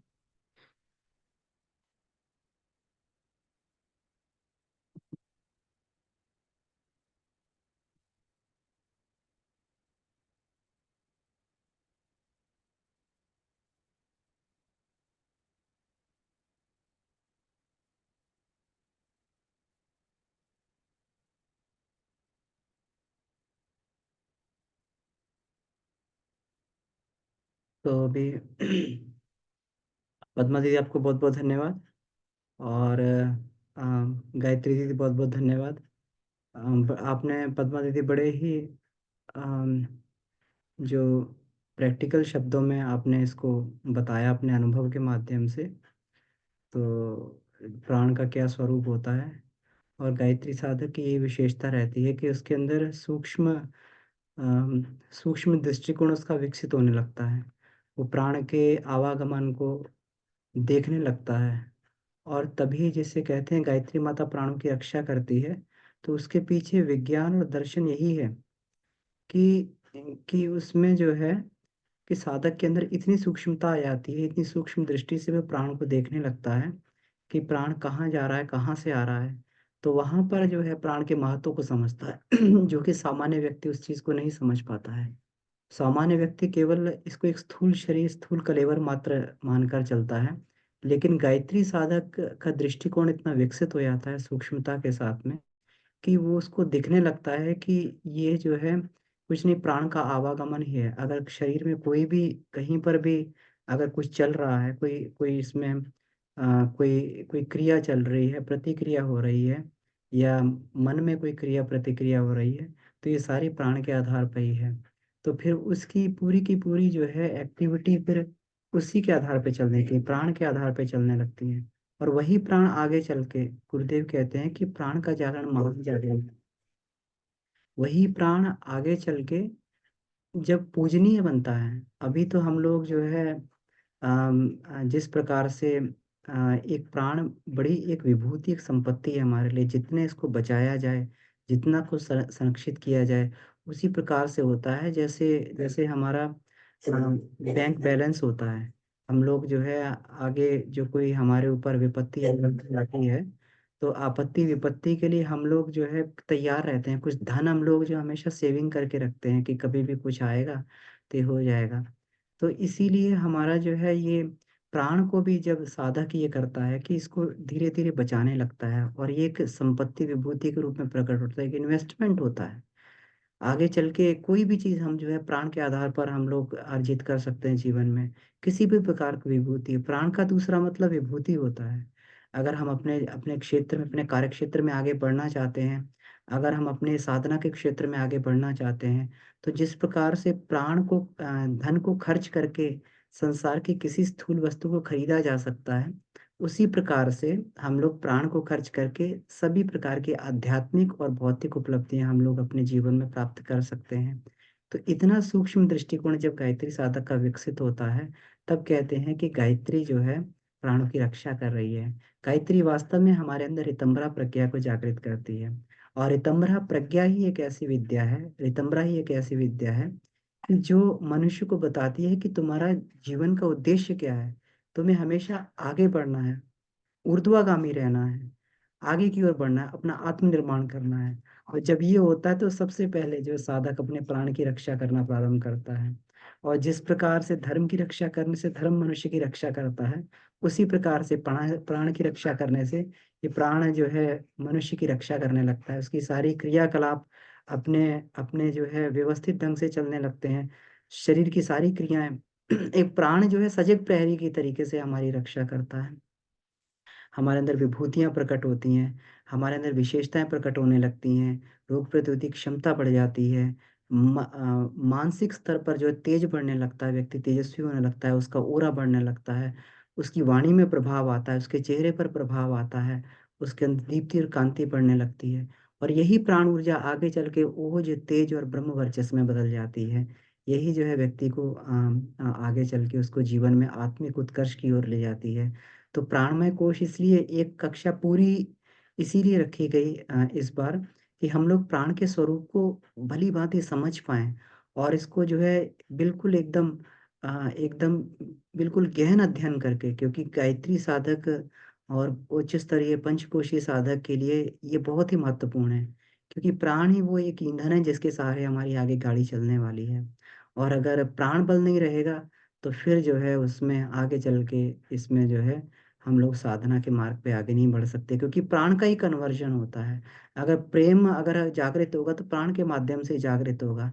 अगर हम लोग कहते हैं कि कोई व्यक्ति के अंदर इतनी भाव संवेदना, इतना प्रेम है, इतनी करुणा है, तो प्राण का ही परिवर्तित स्वरूप है। वही आगे चल के जो है मन के रूप में तेज प्रदान करता है, तो उसमें विज्ञानमय कोश में वही संवेदना के रूप में विकसित होता है, और वही आगे चल के आनंदमय कोश में आनंद का भी जो है वो पर्याय आनंद का भी कारण बनता है। तो प्राण का जागरण ही महान जागरण है। तो हम लोग आगे अब प्राण की कक्षाएं जो हैं, जो इसमें इसके आज गायत्री दीदी ने इसका परिचय दिया, तो इनको बहुत बहुत धन्यवाद। और हम सभी को जो है प्रयास करना चाहिए कि अपने अपने जो है बच्चों को इसी प्रकार से हम लोग विकसित करें, और आगे चल के थोड़ा थोड़ा, क्योंकि ये एक आगे आने वाली पीढ़ी को हमें आगे बढ़ाना पड़ेगा, जो इसको जो है ये इसको कैरी फॉरवर्ड कर सके, हमारी विद्या को, हमारी संस्कृति को जो है। तो ऐसे ही बच्चे आगे चल के जो है हम सभी के लिए जो है एक एक एक वरदान की तरीके से सिद्ध होंगे। हम सभी को प्रयास करना चाहिए, केवल इसी में नहीं कि केवल पढ़ो और एक अर्निंग मशीन बन जाए, पैकेज मशीन बन जाओ।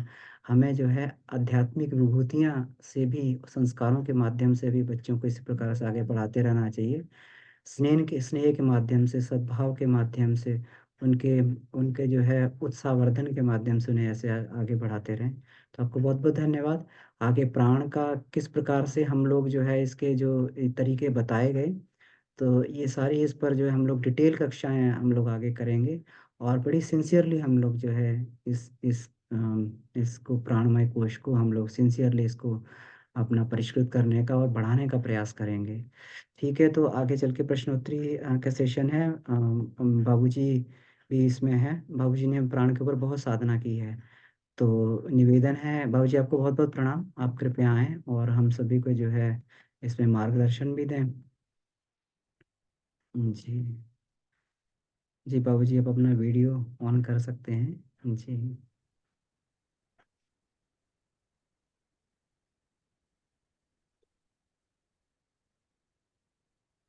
जी बाबूजी, आपको प्रणाम। तो हमारे कोई भी क्वेश्चंस हो तो हम लोग जो है अब इसमें करते हैं, हम लोग कुछ चर्चा करते हैं प्रश्नोत्तरी पे। जी अमन जी प्रणाम, और पद्मा दी को प्रणाम, गायत्री दी को प्रणाम। ये शानदार कक्षा रही। देखिए, हम चाहते भी थे कि बड़े लोग तो नेतृत्व कर रहे हैं, लेकिन यंगस्टर्स में से निकले, पंचकोशों के प्रोफेसर्स निकले, और खुद का प्रैक्टिकल हो। यहाँ भी सत्र में आए थे ये दोनों प्रतिनिधि, तो काफी कुछ सीख करके गए भी। तो पूज्य गुरुदेव ने जो दे दिया है प्रसाद, प्राणों पर नियंत्रण करने का तरीका, तो अब बता दीजिए, जब गुरुदेव जमा चार धाम सारे नचिकेताओं के लिए, तो गुरुर्वाक्यम ब्रह्म वाक्यम, तो जो जो उसको लिए धारण किए पूज्य गुरुदेव द्वारा बताई गई, ये तो विद्याएं तो पहले से भी थी, वेद में भरी पड़ी थी प्राण विद्या। अब यहाँ आप देखिए अमन जी, इसमें प्रश्नोपनिषद में प्रश्न किया है कि ये सृष्टि जब नहीं हुई थी, सृष्टि नहीं थी मान ली, अत्र्या में तो क्या था उसमें, तो और या सृष्टि उत्पन्न करना हुआ तो पहले क्या उत्पन्न हुआ? सब प्राणम असृजत, सबसे पहले प्राण तत्व उत्पन्न हुआ, और प्राण से सारे श्री और घटक बन गए बाई प्रोडक्ट के रूप में। इसलिए प्राणो व ज्येष्ठ श्रेष्ठ का, प्राण ही श्रेष्ठ है, ज्येष्ठ है, बड़ा भाई कौन है? प्राण। तो सारे तत्वों में बड़ा प्राण मिला। अब यहाँ पंचकोशों में हम लोग देखते हैं कि अन्नमय के बाद प्राण में से ऊपर हो जाता है मनो में, प्राण लगता है कि दबा गया, प्राण में कुछ नीचे आ गया, वहां ज्येष्ठ बोल दिया है। इस तरीके से इसके क्रॉस करके देखना चाहिए रिसर्च वर्क में कि क्यों यहाँ पर नीचे कर दिया। इसी में मिलेंगे प्राणिक दिव्यभूति वाले पढ़ेंगे लिटरेचर, इसमें दिया है कि कहीं कहीं पर प्राण नीचे दिखा दिया जाता है, और कहीं पर मन से श्रेष्ठ बुद्धि, बुद्धि से श्रेष्ठ प्राण, प्राण से श्रेष्ठ आत्मा, और आत्मा से श्रेष्ठ परमात्मा। तो ये सीक्वेंस है। कहा कि कहीं भी आगे पीछे रखें। इसका कारण यह है कि प्राण के सारे घटक हैं, प्राण ही प्रज्ञा है, प्राण ही ऋतंभरा है, प्राण ही प्रकृति है, प्राण ही पृथ्वी है, प्राण ही जल है, प्राण ही अग्नि है, प्राण सब प्राण के ही जो बाई प्रोडक्ट हैं।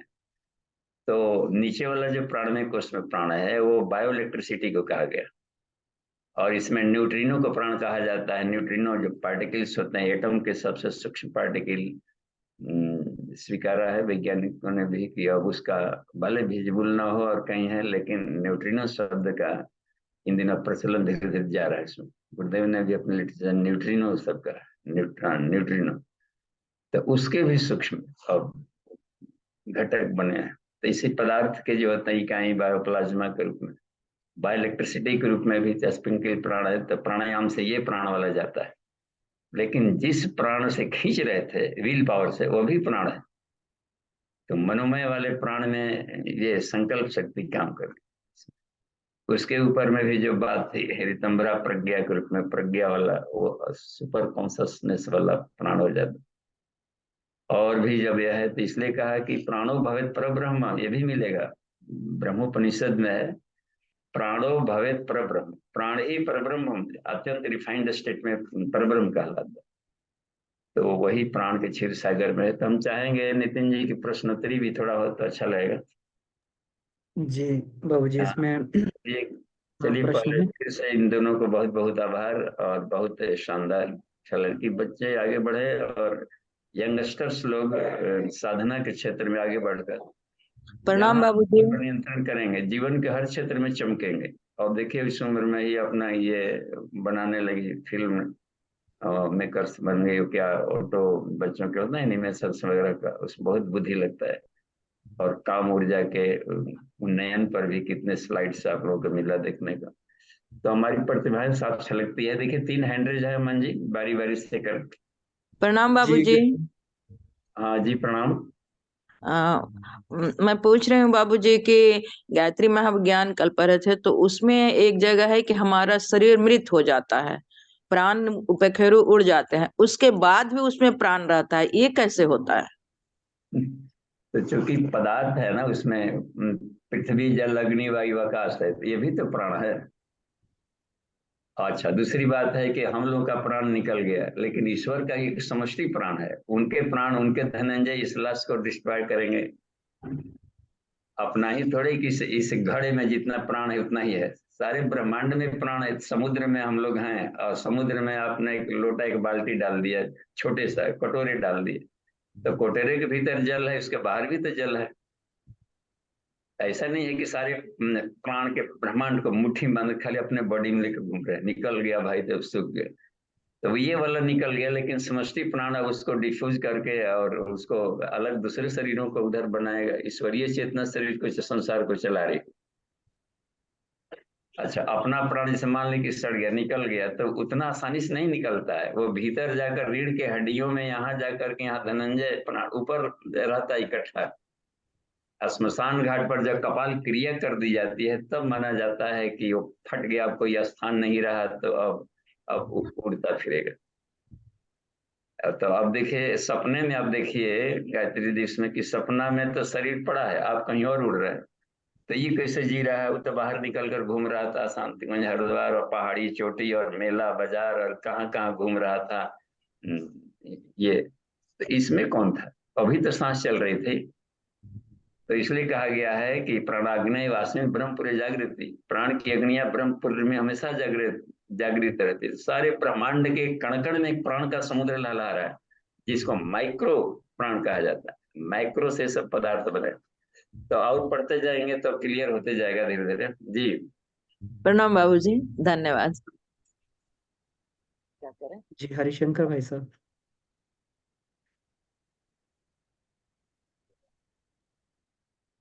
जी हरिशंकर भाई साहब, अपने आपको अनम्यूट करें। हाँ, आगे अनम्यूट नहीं हो पा रहा है। हाँ, जयशंकर मिश्रा जी। जी वैसा अपने आप को अनम्यूट कर लीजिए। अनम्यूट तो हो गया। हाँ हाँ प्रणाम बाबूजी। हाँ जी प्रणाम। कहा जाए? बाबूजी, रितंभरा प्रज्ञा के बारे में थोड़ा सा कॉन्सेप्ट बाबूजी उसको डिटेल में बता दो। देखिए उसमें रितंबरा मिलेगा 24 शक्ति धाराओं में, एक नाम उसमें रितंबरा भी लिखे हैं। तो ये है, रीतम कहा जाता है सत्य को, और सत्य से भरी हुई, बस इसका मतलब है कि एब्सोल्यूट ट्रुथ को रितंबरा प्रज्ञा कहते हैं। तो अष्टांग योग में भी एक शब्द आएगा, इसमें योग दर्शन में आता है, समाधि पाद में है इसका लास्ट, कि हम ये अष्टांग योग की कोई साधना करे या योग का, योग किसी भी तरह की योग योग योग योग योग, बस योग की साधना करेंगे तो लास्ट उपलब्धि क्या होगी? तो उसने कहा है तत्र प्रज्ञा ऋतंभरा, वो वाली ऋतंभरा वाली प्रज्ञा आएगी। अब इधर वाली जो प्रज्ञा है, प्रज्ञा का रूप बुद्धि भी होता है, क्या सही है क्या गलत है, क्या करना चाहिए क्या नहीं करना चाहिए, क्या त्याज्य है क्या ग्रहणीय है, क्या श्रेय है क्या प्रिय है। हे नचिकेता, ये श्रेय का रास्ता है प्रिय का रास्ता, इसका मतलब कि यहाँ पर अब बुद्धि काम कर रही। और एक तरफ बोल रहे हैं कि ईश्वर सर्वव्यापी, हमको ईश्वर चाहिए, तो सही में भी है गलत में भी है, मैं ही डाकू हूँ, मैं ही सिपाही हूँ, मैं ही शत्रु हूँ, मैं ही मित्र हूँ, वहां पर कंफ्यूज हो जाएगा ये वाला आदमी। तो उस वाले मैं को, जहाँ की सारी सृष्टि में एक ही तत्व भरा पड़ा है, उसको कहा जाता है ऋतंभरा प्रज्ञा। तो वो एक फेज होता है, एक डायमेंशन है ऋतंभरा प्रज्ञा। तो उस अवस्था में योगी पहुंच जाता है तो उसको अवधूत कहते हैं, परमहंस कहते हैं। बहुत ही सूक्ष्म अवस्था है, एक समान है, हरि व्यापक सर्वत्र समाना, तो वो ऋतंभरा प्रज्ञा के रूप में रहता है। एक समझ है, चैतन्यता है, और सत्य है तो सत्य चित आनंद कहा जाता है। तो शब्दावलियों का हेरफेर है, कोई कोई विवेक ख्याति कह दिया है, कोई महत कह दिया है, सांख्य दर्शन है कि ये महत तत्व है, तो किसी ने उसको कह दिया है ईश्वर कह दिया है। अत्यंत शांत ईश्वर से हिरण्यगर्भ निकला, हिरण्यगर्भ से विराट निकला, विराट से ज्ञानेन्द्रियां सब निकलनी शुरू हो गई, उसके सत से रज से कर्मेंद्रियां प्राण, तम से ये तन्मात्राएं तंत्र, तो ये कम से गढ़ाता गया, अत्यंत सूक्ष्म अवस्था को किया कहा, उसको ईश्वर कर दिया जहाँ पर था। तो ये सब परिणाम है जी। जी बाबूजी, तो गायत्री माँ का एक नाम ही है बाबूजी, मतलब गायत्री का मूल स्वरूप जो है वो ऋतंभरा प्रज्ञा के रूप में हम समझ सकते हैं। हाँ, ऋतंभरा प्रज्ञा है वो। और यह भी है गायत्री वा इदम जी बाबूजी। सर्वम, ये भी याद रखना चाहिए, गायत्री वा इदम सर्वम, ये घास ईंट पत्थर ये कचड़े फचड़े सब सब भी गायत्री है। हर प्राणी में रूप तुम्हारा पंकज सा मुस्काता। रवि मंडल की ज्योति तीन देखते हैं कि कण कण, इसका मतलब है कि प्राण को कहा जाता है गायत्री। और वह प्राण सर्वथा देखते हैं, इसमें है गायत्री उपनिषद में आएगा, उसमें वो प्राण इति मुनियो ब्रुवंती वेदांत पारंगता। देखिए वेदांत को बिल्कुल बार बार जीवन जी लिया है, ऐसे ऋषियों का क्या कहना है, प्राण सर्व विचेतनेषु प्रसृत सामान्य रूपेण च, प्राण सभी में एक समान रूप से घुला हुआ है। इस प्राण को ही क्षीर सागर कहा जाता है। तो वो ईश्वर का एक स्वरूप है, एक तेजो, वैसा तेज रूप में घुला हुआ है, बस उसको ऋतंभरा प्रज्ञा शब्द बोल दिया, प्रज्ञा एवं प्राण। जी बाबूजी, समझ में आ रहा है। हाँ, इसी समुद्र में हम लोग तैर रहे हैं, दूध में घी भी तैरने लगता है, थोड़ा सा हिला देंगे तो दूध अभी भी है, फिर भी उसमें देखिए कहीं कहीं पर घी तैरता है। तो इसी तरह सारे संसार सूरज वगैरह इसी दूध में तैर रहे हैं, तो जो दूध को हम क्या कहेंगे उसको, ऋतंभरा प्रज्ञा। ठीक है, आगे देखते हैं। जी हरिशंकर जी, आप अपने आप को अनम्यूट कर लीजिए। बाबूजी प्रणाम। जी प्रणाम। दोनों दीदियों का बहुत बढ़िया आभार, बहुत अच्छा रहा। अच्छा बाबूजी, तीनों बंद लगाने के बाद फांड को कैसे ऊपर कैसे क्या करें, थोड़ा इसको कैसे किया जाए? बंद लगाने के बाद क्या करना चाहते हैं? जैसे इसके बाद क्रिया कैसे की जाए कि हाँ, बंद लगा लिए तो फिर क्रिया ध्यान के द्वारा होगी। ध्यान के द्वारा सोचना पड़ता है कि वहां की ऊर्जा को या सविता से आने वाली किरणों को वहां पर प्रकाश भरा, उस प्रकाश का क्या करना है?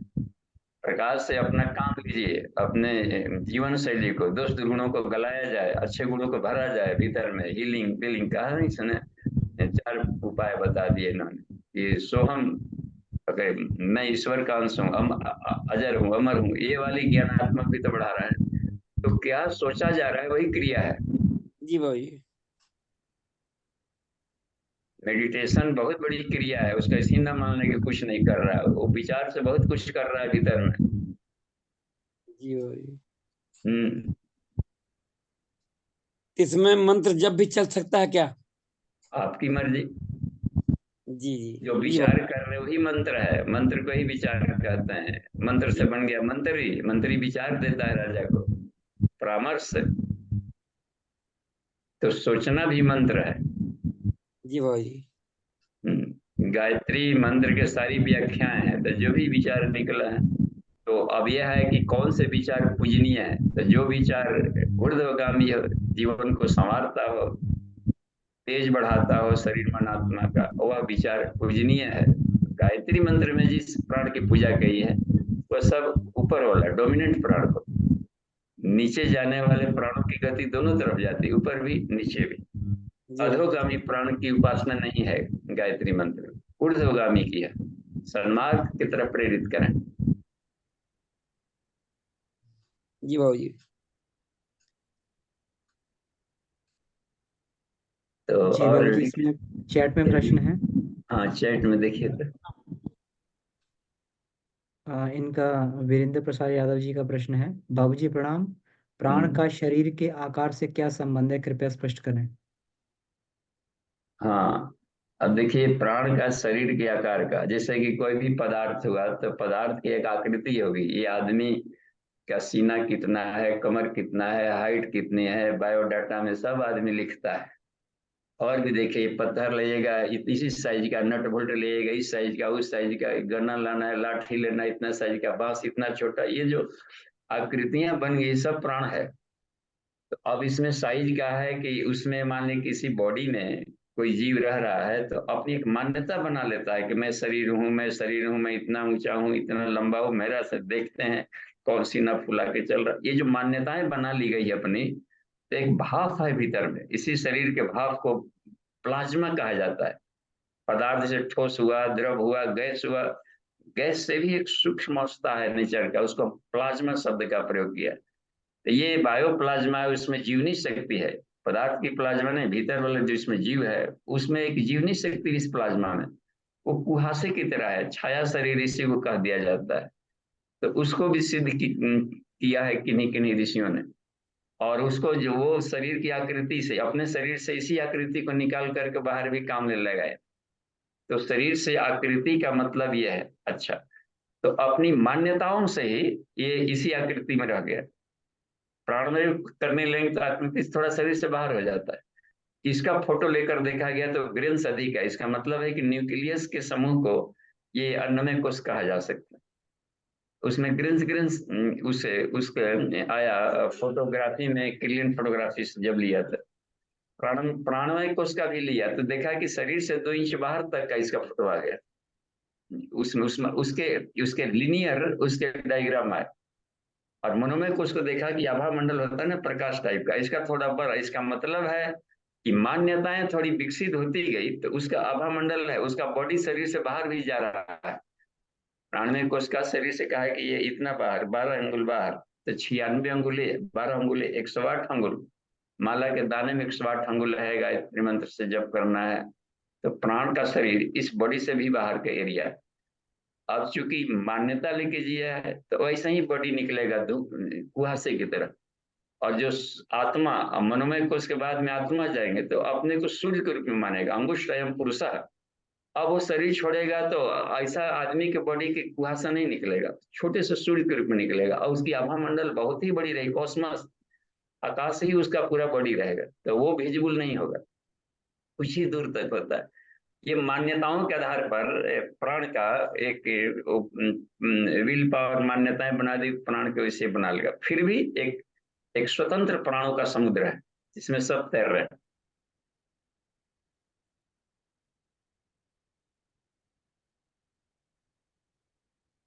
अमन जी, कुछ बातें स्पष्ट हो रही है कि नहीं पता नहीं।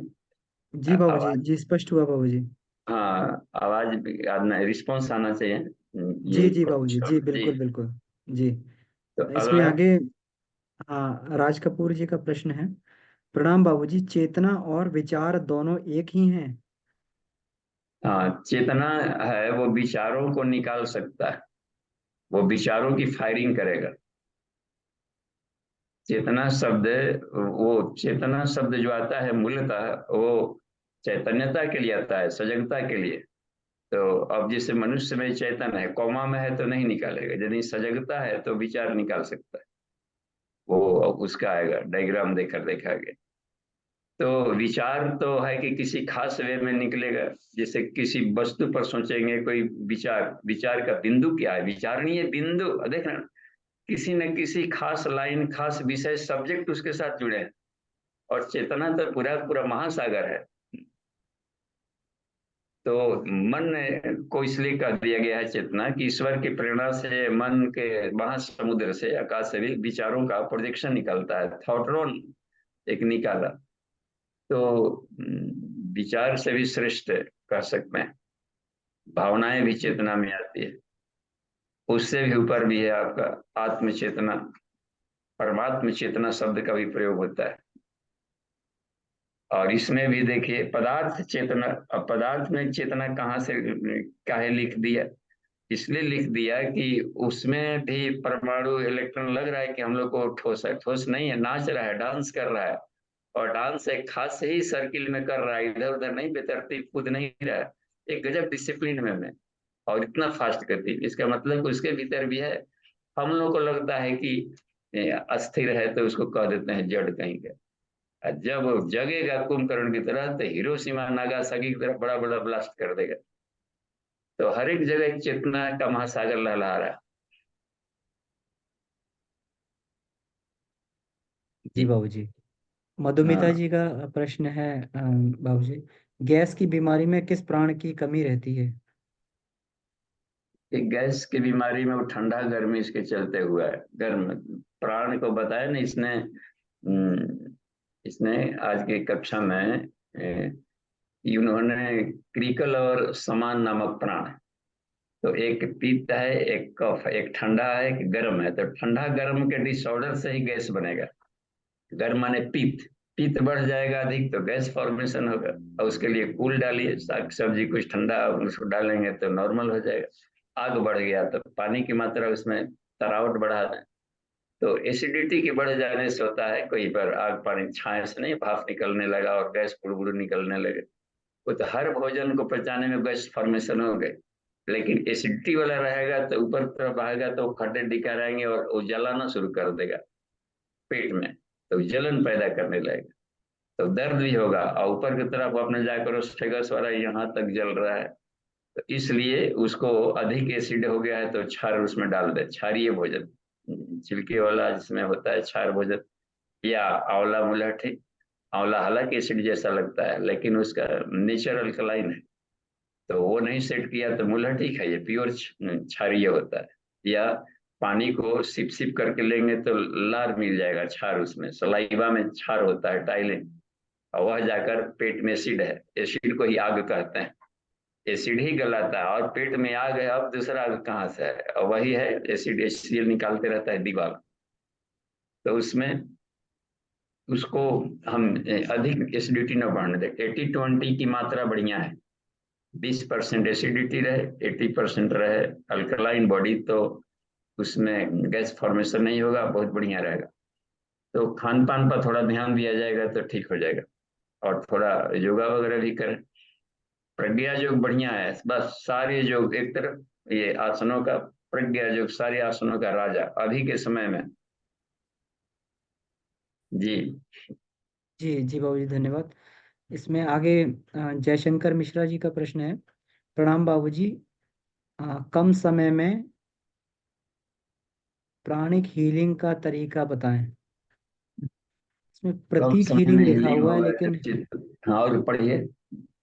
हाँ, इसमें प्रतीक हीलिंग लिखा हुआ, मुझे लगता है प्राणिक हीलिंग ही शब्द होगा। प्राणिक हीलिंग का तरीका बताएं कम समय में। हाँ, वो अंग्रेजी में लिख रहे होंगे तो हिंदी में लिख रहे होंगे तो वैसे ही, या कुछ होता है ना टाइप करने में, जी तो प्राणिक ही शब्द होगा, प्रतीक हीलिंग नहीं, प्राणिक हीलिंग शब्द होना चाहिए। अच्छा, बाद में बताएंगे वो। तो प्राणिक हीलिंग बढ़िया तब होगा जब अपनी चेतना को रिफाइंड कर लिया जाए, तो सोचने मात्र से दूसरे कल्याण होगा। कि वहां से आप खाली चाह लेंगे कि उनका कल्याण हो जाए मन से, एकदम हृदय से, तो सचमुच उसका कल्याण हो जाएगा। न करीब जाना है न कुछ करना। तो चेतना चित्त होता है ना, इसमें कॉस्मिक बॉडी रिफाइंड हो जाए तो पूरे कॉस्मस में घुला रहता है। अब वो है कि आशीर्वाद देने वाला कितना वोल्टेज का उसमें प्राण डालकर भेज रहा है उसके लिए। तो ऋषि लोग को हो जाता है तो वही खैरात में प्राण नहीं बांटते हैं, उनको भी वेद का आदेश रहता है कि कुपात्रों को धन मत दो, जितना है वो ईश्वर का काम कर रहा है, नहीं कर रहा है, क्यों दे रहे हैं, काहे दे रहे हैं, नहीं तो फिर जाकर उसमें घबराएगा।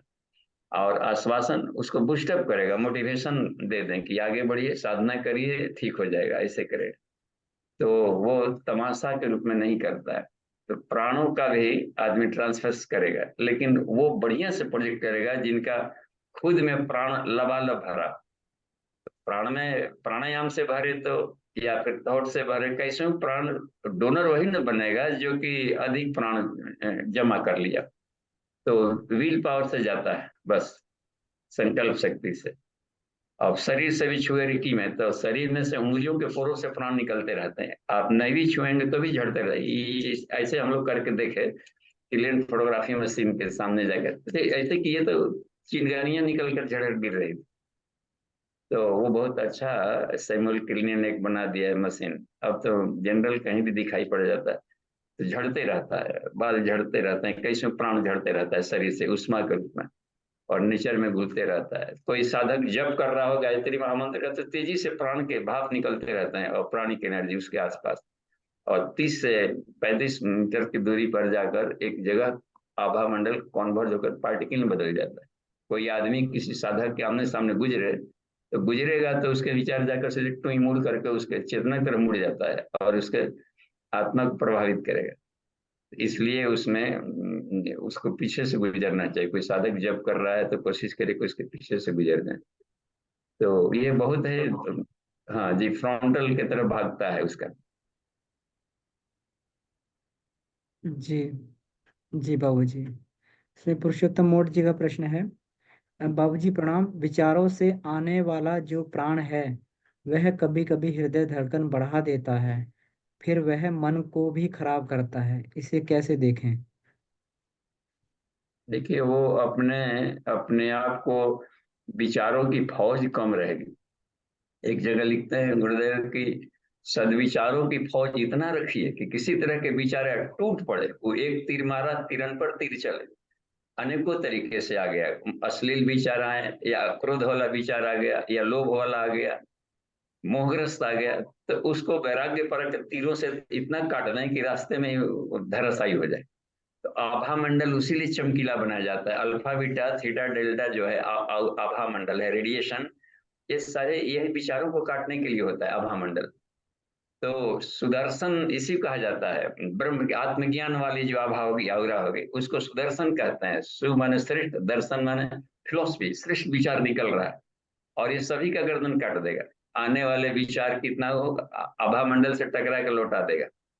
तो क्या साधक सोच रहा है उसके आधार पर काम करता है। तो अपने आभा मंडल को बढ़ाने की कोशिश करना चाहिए, अल्फा स्टेट में रहने की कोशिश करना चाहिए, सहज समाधि। तो बहुत ही ताकतवर होता है वैसा व्यक्ति। तो भले किसी को बदमाशी नहीं करेगा क्योंकि वो ईश्वर है ना, वो तो सबके साथ दया दया का व्यवहार करते रहेगा, लेकिन उसके पास आभा मंडल बहुत शक्तिशाली है। पाछे पाछे हरी फिरे, कहत कबीर कबीर। जी जी बाबूजी, आशा दीदी का हैंड रेज है। जी दीदी। और प्रणाम पिताजी। जी मनन प्रणाम। चिंतन में क्या अंतर हुआ पिताजी? मनन और चिंतन। अब मनन चिंतन कह सकते हैं कि किताब की भाषा को अपनी भाषा में बनाना, अपने को समझना, जुगाली करना, मन से मनन हो गया। चिंतन में कहीं कहीं लिखा है कि उसको प्रैक्टिस भी करना और अनुभव में लिया करके देखना। तो प्रैक्टिकल अनुभव अलग चीज है कि अच्छा हम ठीक है समझ गए, आप बोल रहे थे ना समझ गए, तो समझ जाना, वो अपनी भाषा में बोला है, आप अपनी भाषा में समझ गए। अब पता नहीं पूरा समझे कि ना समझे, वो कर रहा था। अब ठीक है समझ गए तो समझ गए, तो आत्मा नहीं जलती है मरती है। लेकिन प्रैक्टिकल करके देखिए कि सचमुच में दुख कष्ट में, आग में थोड़ा सा जला तो करा रहे थे कि नहीं करा रहे थे। दर्द हो रहा था कि नहीं हो रहा था। तो प्रैक्टिकल करके फीलिंग करना उसमें आ जाता है, चिंतनशील वाला उसको कहा जाता है कि अपने चिंतन से, प्रैक्टिकल कर से आपके चिंतन में खुद का अनुभव क्या आया, जी प्रैक्टिकल कर तो ऋषि हो जाएगा। मनन वाला मुनि, ये रिसर्च कर लेगा ऋषि। जी ठीक, हाँ, प्रणाम। पढ़ा जाए स्वाध्याय प्लस मनन प्लस चिंतन, तीनों अध्ययन प्लस मनन प्लस चिंतन मिलकर स्वाध्याय कहलाता है। जी ठीक है। ठीक है, धन्यवाद नितिन, ये अमन जी। जी बाबूजी धन्यवाद। समय कक्षा हो को गया समेटें। बाबूजी। जी जी जी। तो अ, इसके साथ में शांति पाठ करते हैं, कक्षा को ही समाप्त करते हैं। ओ शांति शांति शांति। आप सभी को बहुत बहुत धन्यवाद।